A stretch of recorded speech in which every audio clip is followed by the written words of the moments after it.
ટ્રેકને નુકસાન થયું છે। ક્રેન પડતા રેલવે પાટા અને ઇલેક્ટ્રિક લાઇનને નુકસાન પહોંચ્યું છે।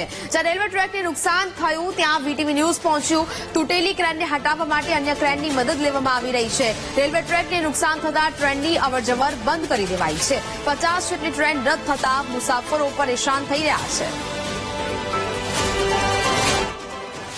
Katwa Ropda SP ring road ઉપર બુલેટ ટ્રેન પ્રોજેક્ટમાં કામગીરી દરમિયાન ગત રાત્રે જે કોન્ક્રીટ ગટર ફિટ કરવાની શિફ્ટિંગ કરવાની ક્રેન જે હતી તે ધારાશાયી થઈ પડી। 12 કલાકથી આ ક્રેનને હટાવવાની કામગીરી ચાલુ છે અને રેલવે વિભાગ હોય કે પછી બુલેટ ટ્રેન પ્રોજેક્ટ વિભાગ હોય તમામ કર્મચારી સ્ટાફ અધિકારી ઉચ્ચ અધિકારીઓ પણ અહીંયા હાજર છે અને પ્રક્રિયા ચાલી રહી છે। અને આ જે દ્રશ્યો જે રેલવે વિભાગ દ્વારાના છે કે જેમના દ્વારા આ સાધન સામગ્રી અહીંયા લાવીને રાખવામાં આવી છે।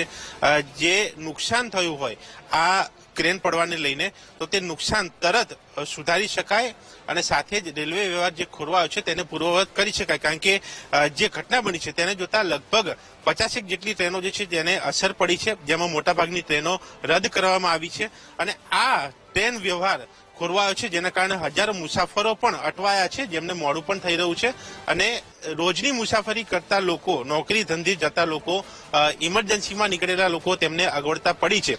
આ અગવડતાને ઝડપીથી દૂર કરવા માટેની આ પ્રક્રિયા રેલવે વિભાગ દ્વારા કરવામાં આવી રહી છે અને તમામ સાધન સામગ્રી સાથે કર્મચારીઓ સુસજ્જ છે અને આ રેલવે લાઇન જે જોઈ શકાય છે જે અમદાવાદથી આ મુંબઈ તરફ જતો આ પટ્ટો જે છે કે જ્યાં આ ટ્રેક ઉપર આ ક્રેન પડી છે જેના કારણે આ જે ડાઉન લાઇન જે છે જે મુંબઈથી અમદાવાદ આવે છે તેની ઉપરનો રેલવે વ્યવહાર ખોરવાયો છે અને આ દ્રશ્યો કે જ્યાં ક્રેન જોઈ શકાય છે, પાટા જોઈ શકાય છે અને તેની નીચે આ બુલેટ ટ્રેન પ્રોજેક્ટના કર્મચારીઓ અને રેલવેના કર્મચારીઓ અહીંયા હાજર છે। જેવી ક્રેન અહીંયાથી હટશે તરત આ રેલવે કર્મચારીઓ કામે લાગશે અને જે ઇલેક્ટ્રિક લાઇન જે ખોરવાઈ છે આ જે જોઈ શકાય છે કે આ લાઇનના તાર તે અહીંયા લબડી પડ્યા છે થાંભલા તૂટવાના કારણે અને આ નુકસાન થવાના કારણે તે ત્વરિત સુધારવા, પાટાને નુકસાન થયું હોય તો તે રિપેરિંગ કરવા જેથી કરીને આ તરત કામગીરી પૂર્ણ થાય અને તરત રેલવે વ્યવહાર પૂર્વવત થાય। પરંતુ હજુ પણ આ કામગીરી પૂર્ણ થતા આ રેલવે વ્યવહાર શરૂ થતા કેટલો સમય લાગશે તે અંગે કોઈ પણ સ્પષ્ટતા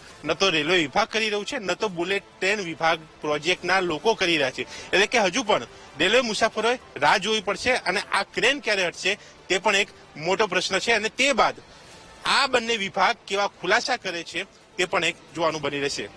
કેમેરામેન દર્શક ઠાકોર સાથે દર્શક રાવલ, વીટીવી ન્યૂઝ, અમદાવાદ।